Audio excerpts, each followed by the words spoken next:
핀슨홀은 지금 연세대학교 신청 캠퍼스 안에 있는 건물이고요. 한 100여 년 전 1922년도에 지어졌던 건물입니다. 한국이 개화기와 일제시대를 거쳐서 굉장히 많은 서양 문물들을 접하게 되는데요. 이 건물 마찬가지로 당시 서양 대학 고딕 양식으로 지어졌던 기숙사 건물입니다. 기숙사로 사용된 이후에는 음악대학, 식락대학, 법인사무처 등 다양한 용도로 좀 사용이 됐었고요. 윤동주 시인이 연희전문대학교에 다닐 당시에는 실제로 여기서 거주하고 여기서 시도 쓰고 했었던 장소입니다.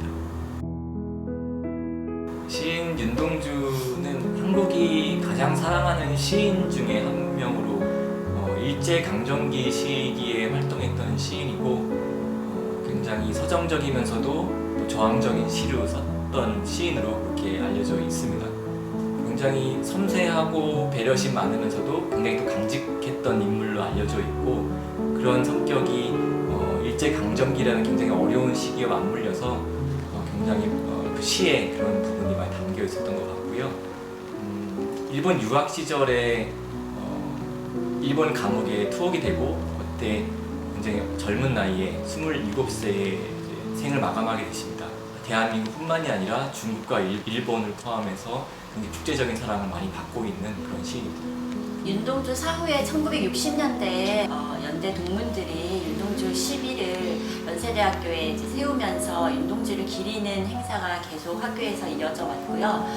그리고 2014년도에 윤동주 유가족께서 유품을 기증을 하셨습니다. 그 후에 윤동주를 사랑하시는 모든 동문들의 후원에 힘입어 윤동주 기념관을 설립하게 되었습니다. 연희전문대학 다닐 때 실제로 여기에서 살았었던 건물이었기 때문에 의미가 좀 있었고요. 윤동주가 직접 거주했던 건물 중에 남아있는 유일한 건물이라고 알고 있습니다.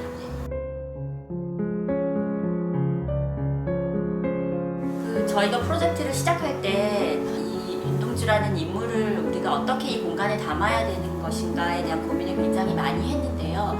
그가 살았던 그 시절과 그리고 그 윤동주의 생애와 문학에 영향을 미쳤던 그 모든 환경과 친구와 학교 이런 것들을 다 같이 담음으로써 저희가 윤동주의 인물 한 분보다는 그 이후에 다양한 후배 문인들까지 담고자 노력을 했습니다. 1층은 윤동주의 생애와 문학을 전시하는 전시 공간이고요. 2층은 윤동주의 문학과 그리고 다른 문인들에 관련된 모든 자료가 집약되어 있는 아카이브 라이브러리입니다. 그래서 2층에서는 북토크도 이루어질 수 있고 사람들이 머물면서 연구하고 계속 이 기념관을 이어나갈 수 있게끔 새로운 것을 생성하는 공간으로 저희가 생각을 했고요. 또 3층은 사람들이 모여서 관련된 이벤트가 열리고 혹은 기획 전시가 열리는 공간으로 1, 2, 3층이 조금 연계되어 있음으로써 저희 기념관이 어떤 죽어있는 유품을 볼 수 있는 그런 박물관이라기보다는 조금 살아있는 기념관으로 계속해서 생성되고 지속가능한 기념관으로 마련하고자 하였습니다. 그 부분이 이 건물의 구조와도 사실은 긴밀하게 연계가 조금 되었어요. 좀 특이하게도 1층은 내력벽 구조이고 2층은 기둥보 구조로 되어 있어요. 그래서 1층은 조금 방방으로 좀 돌아다니면서 전시를 관람하는 조금 구조라면 2층은 기둥보였기 때문에 굉장히 개방되게 열 수가 있는 상황이었어요. 그래서 2층은 조금 더 밝고 좀 열려있는 구조, 그리고 3층은 이 목구조로 지금 지붕이 만들어져 있기 때문에 이 목구조가 만들어내는 또 그 분위기가 이렇게 좀 조성이 됐던 것 같습니다. 결국은 남길 거와 지울 거 사이에서 선택에 이제 있었던 것 같고요. 일단은 건물 외벽과 창은 원형의 모습을 가장 많이 간직하고 있었기 때문에 그곳을 보존하는 상황 안에서 그 안의 공간들에서 무엇을 지워나가면서 새로운 관계를 만들어 나갈까, 그런 고민들이 시작이었던 것 같습니다. 이 건물이 기숙사로 지어진 건물이기 때문에 사실 작고 아담한 그런 스케일을 가진 건물이어서요. 저희가 처음에 이제 이 건물을 봤던 느낌과 기념관이라고 일반적으로 생각하는 그 스케일이 굉장히 달랐습니다. 그래서 저희가 유품을 보여주고 이 공간을 사용하는 방식 자체도 이 건물의 스케일에 맞춰야 되겠다 생각을 해서 1층 공간을 조금 그 기숙사의 그 스케일이 살아있도록 저희가 조금 고민을 했고요. 이 건물에서 외벽과 창이 굉장히 중요한 요소였기 때문에 그 외벽과 창과 어떤 관계를 맺느냐가 중요했던 것 같아요. 기존에는 이제 중앙복도 형식이었기 때문에 굉장히 창과의 관계가 좀 단편적이었다면 저희는 조금 복합적으로 가려고 했었습니다. 전시 동선의 이유도 있었지만 이동 동선을 창과 좀 가까이 갔다가 좀 멀어지게 그런 방법을 취해서 계속 지속적으로 이 창과 관계를 좀 다양하게 만들려고 했었고요. 또 창과 이격된 그 벽은 조금 더 현대적인 이제 재료를 써서 더 대비가 돼서 이제 창이 좀 더 드러나 보이고 또 과거와 현재라는 그 사이의 공간을 만들고 하려고 했었습니다. 어떻게 보면은 가장 큰 이유가 이 건물의 용도가 기숙사라는 용도에서 무언가를 전시하는 공간으로 바뀌었기 때문에 기숙사였을 때 1층 공간의 복도에서 각각의 독립된 방으로 이제 이동을 하던 그런 동선에서 저희는 윤동주의 생애별로 이렇게 전시를 선형적으로 봐야 되는 가장 큰 숙제가 있었습니다. 그래서 복도를 통해서 방으로 들락날락 할 수 있는 그 독립된 전시실을 꾸미기보다는 전시실에서 그 다음 전시실로 이렇게 선형적으로 동선을 뽑기 위해서 어떻게 보면은 기존의 복도보다는 새로운 동선을 마련을 했어야 했고요. 그 새로운 동선을 외벽과 이격을 시킴으로써 외벽과 창과 그 창을 통해서 바라보는 바깥 풍경까지를 방문하시는 분들이 함께 조금 느끼실 수 있게 이렇게 만들어 보았습니다. 저희가 핀슨홀을 처음 봤을 때 이 100년 된 건물을 어떻게 다루어야 되는지에 대한 고민과 어디까지를 이 건물의 역사라고 보면서 우리가 접근해야 될까에 대한 고민이 있었고요. 결국엔 이 건물이 사용되어져 온 이 100년이 다 역사이긴 하지만 저희가 익숙한 것들에 대해서는 조금 지워나갔고 그리고 우리가 익숙하지 않았다라고 생각하는 더 오래된 것들에 대해서 조금 더 가치를 부여하는 것이 아닌가 하는 생각이 들고요. 뭐 사실 그 벽을 이격시킨 것도 어떤 이렇게 눌러져 있던 그 역사의 그 압축된 걸 조금 약간 이렇게 해체해서 좀 드러낸 방법이었던 것 같아요. 그리고 3층 같은 경우도 지금 목 지금 구조가 다 드러나 있는 상황인데 원래는 여기가 다 회벽으로 덮여 있었던 거거든요. 근데 그거를 드러냄으로 해서 그 당시에 보여지진 않았지만 그 당시에 뭐 재료라든지 구축법이라든지 그런 것들을 또 드러내는 방법도 하나의 또 역사의 켜를 드러내는 방법 중에 하나였습니다. 저희가 이 프로젝트를 설명을 하면서 지움에서 지음이라는 그 단어를 좀 자주 써요.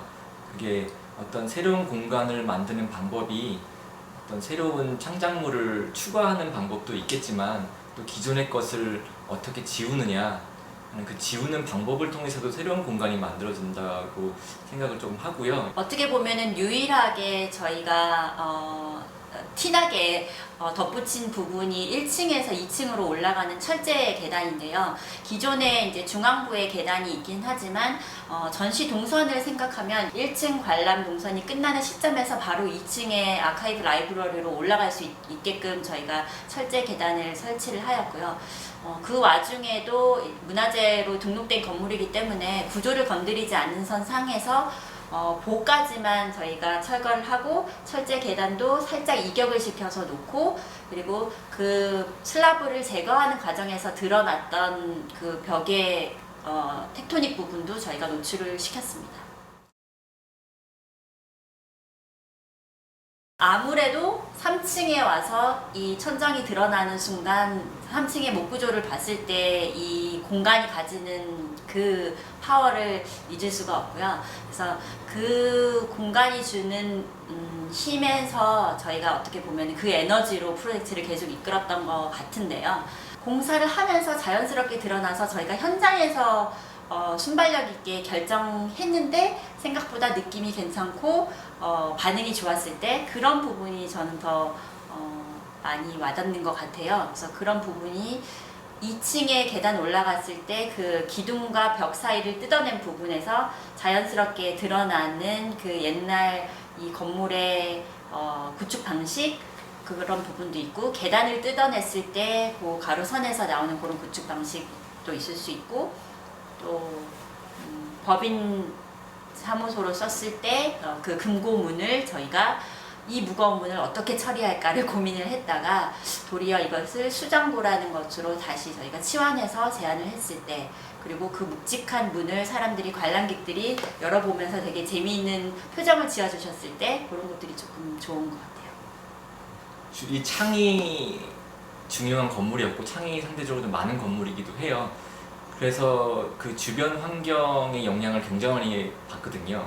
일반적인 날에도 아침에 이제 상황과 또 약간 좀 오후쯤 늦음막히 됐을 때 빛이 좀 어두워졌을 때 상황이 좀 많이 달라요. 특히 저희가 조명을 되게 신경을 많이 썼었는데 조금 이제 저녁 때쯤 되면 그 조명이 조금 더 드러나는 상황이라 1층 복도 같은 경우에 그 리듬감이 조금 더 오후에 사는 것 같고요. 그런 것들이 되게 재미나고 아마 그런 게 윤동주가 느낀 거지 않을까 생각 좀 해요.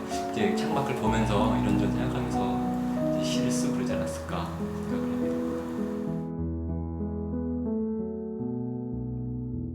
이 건물 같은 경우는 등록 문화재로 지정된 이후에 그 작업을 한 것이 아니라 등록 문화재로 지정을 받기 위한 과정과 함께 진행이 됐기 때문에 그 내부 공간도 또 그냥 이렇게 마음대로 할 수 있는 상황은 조금 아니었던 것 같고, 또 경우에 따라서는 등록문화재 이후에 좀 더 상급 문화재로 지정될 수 있는 여지도 같이 고민도 했었어요. 그래서 너무 건축가가 하고 싶은 막 그런 어떻게 보면 건축가 욕심도 있을 수도 있긴 하겠지만 그런 거와 또 어떤 문화재로서의 가치도 같이 고민을 했던 부분들이 어려움이라면 어려움이었던 것 같아요. 건축가로서 저희가 처음에 생각했던 안하고 어떻게 보면은 이게 시간이 지나면서 저희의 자세도 조금 바뀌어갔던 것 같아요. 그래서 처음에는 이 100년 된 건물을 우리가 어떻게 재해석할까. 그러니까 항상 건축가는 무언가 우리의 이 족적을 남기고 싶어하는 욕심이 있다 보니까 저희도 마찬가지로 이걸 어떻게 바꿔볼까. 그래서 1층과 2층 사이에 슬라브를 이만큼 뻥 뚫어보기도 하고 뭐 그런 다양한 안을 냈었는데 문화재 위원들하고도 얘기를 하고 라운드 테이블과 전문가와 전시 내용과 이 많은 토론을 거치면서 조금 더 이 건물이 가지고 있는 스케일과 가치를 조금 더 드러낼 수 있는 방법으로 어떻게 보면 저희 자세가 조금 달라졌다라고 저는 생각을 해요. 그리고 거기에는 아무래도 현장의 힘이 진짜 컸던 것 같아요. 우리가 맨날 캐드 보면 3D 화면에서만 그냥 설계하고 뭐 거기서 생각하는 그거가 아니라 실제 현장 와서 보면서 여기서 현장에서 어떻게 보면 설계를 많이 하다 보니까 이 현장의 가치를 더 많이 느꼈던 것 같아요. 그래서 이제 조금 더 다른 접근, 또 이 공간의 가치를 좀 존중하는 방향으로 좀 설계를 했던 것 같습니다. 맞아요. 사실 오래된 건물이 그 뿜어내는 그 분위기라는 거는 저희가 건축가가 감히 그 새로운 재료로 만들어서 저희가 흉내낼 수 없는 부분이 있다고 생각을 합니다. 그래서 어떻게 보면 이 100년 된 편승관을 저희가 건드릴 수 있었던 거가 굉장히 어떻게 보면은 특권이었던 것 같고요. 일단 집을 고쳐 쓰는 것은 집을 새로 짓는 것보다 2배, 3배의 노력과 인내심이 필요한 작업인 것 같습니다. 그걸 만들어내는 사람도 그렇고 그것을 사용할 사람들도 더 많은 인내심을 가지고 사용해줘야 되는 프로젝트인 것 같고요. 집을 고쳐 쓴다는 거는 결국에는 그 과거의 기억과 흔적을 내가 어떻게 다룰 거냐의 부분인 것 같아요. 그거와 새로운 관계 맺음이 맞을 것 같아요. 근데 그 과정에서 분명히 남는 게 있고 지워지는 게 있고 어느 선택을 해야 될 텐데 그 선택된 거 외에 지워진 거에 대한 기억도 조금 같이 하면서 그걸 또 생각할 수 있는 방법이 뭘까 고민도 해보는 것도 또 방법이지 않나 생각합니다.